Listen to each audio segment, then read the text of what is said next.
My father was in the class of 27, and in his last years he was the president of the class, and it was during his tenure that the last secretary of the class passed on.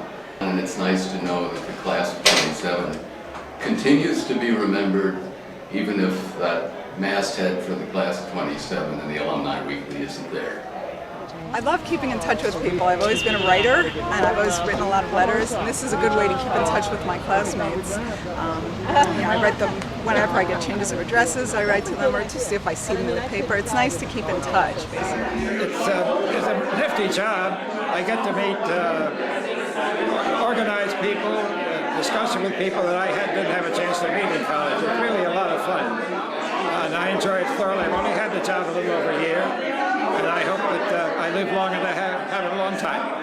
Well, I ran our 15th and 20th reunions, and then I was president for 10 years, going into our 25th, and then became secretary because I perceived that it was the greatest job in the class.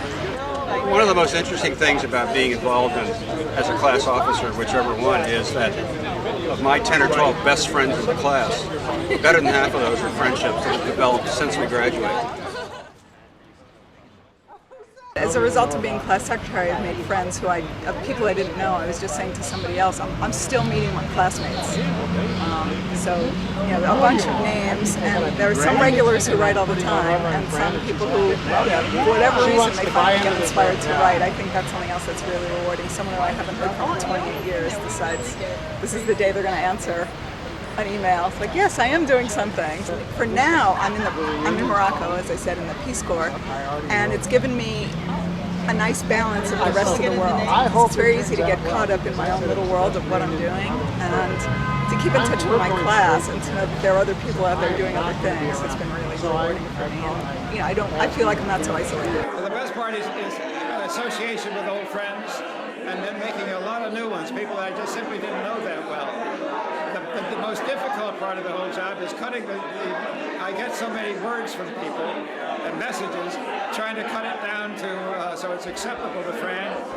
So that's the hardest part of the whole job. Make sure you never miss a deadline. Yeah, that's Make number sure you one. never miss a deadline, and somehow come up with 300 words every other week.